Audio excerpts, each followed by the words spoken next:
Hello guys, நான் தான் உங்கள் என்ஆர் vlogs. இந்த வீடியோவில் நம்ம என்ன பார்க்க போகிறோம்னு கேட்டிங்கன்னா, என்கிட்ட இருக்கக்கூடிய அவ்வளோ ஃபிஷ் ரூம் டூர் தான் இன்றைக்கி பார்க்க போகிறோம். வாங்க வீடியோக்குள்ளே போகிறோம். ஹலோ கைஸ், இப்போ நம்ம என்ன பார்க்க போகிறோம்னு பார்த்தீங்கன்னா, ஃபஸ்ட்லேருந்து ஸ்டார்டிங்லேருந்து பார்க்கலாம். இதான் என்னோட கிட்ட காணிங்க. இதான் என்னோட கப்பி ப்ரீடிங் செட்டப். இதில் வந்து நான் ஃபாக்ஸ் டெயில் போட்டிருக்கேன். ஏன்னா அது குட்டி போடும் போது அந்த குட்டி வந்து தொலைஞ்சு போயிடக்கூடாது, துள்ளிடக்கூடாது, அந்த மீன் சாப்பிட்றக்கூடாதுன்னு. அதுக்கப்புறம் இதில் ஒரு கேவும் இருக்குது. இதில் நான் 3 மீன் போட்டிருக்கேன். அதுக்கப்புறம் தனியாக ஒரு ப்ரீடிங் செட்டப் நான் போடுவேன். உங்களெல்லாம் மீன் கணக்கு தெரியும்னு நினைக்கிறேன். நான் இருக்குது. ஓகே, இது ஃபஸ்ட்டு ஸ்டெப். இதில் குட்டி போட்ட மீனை நான் அப்படியே இந்த டேங்க்கு செட் பண்ணுவேன். இதில் வந்து என்னன்னு கேட்டிங்கன்னா, நம்மளுக்கு வந்து ஒரு அளவுக்கு ஒரு சைஸ் வரும் குட்டி. ஒரு அளவுக்கு சைஸுக்கு வந்தோன்னா நான் வேறு டேங்க் மாற்றுவேன். அது கீழே இருக்குன்னா அதையும் உங்களுக்கு காணிக்கிறேன்.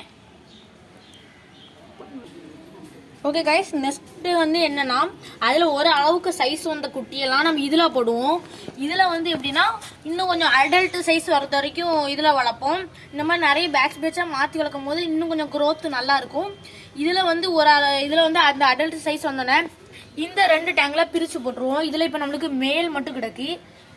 பாருங்க, மேல்லாம் எவ்வளோ சைஸ் வந்து நல்லா இருக்குன்னு. அதுக்கப்புறம் இங்கே பார்த்தீங்கன்னா, இதில் நம்மளுக்கு ஃபீமேல் மட்டும் இருக்குது. ஃபீமேல் மட்டும் டக்வீல் இருக்கிறதுனால உங்களுக்கு தெரியலை. நான் பார்த்தீங்கன்னா தெரியும், ஃபீமேல்ஸ் மட்டும் இருக்குது.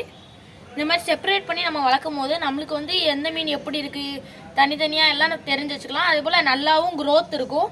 அதே போல் இந்த லில்லி செட்டப் வந்து எப்படி பண்ணணும்னு கேட்டிங்கன்னா கமெண்டில் கேளுங்க. நான் உங்களுக்கு அதுவும் தனியாக பண்ணி நான் ஒரு வீடியோ போடுறேன்.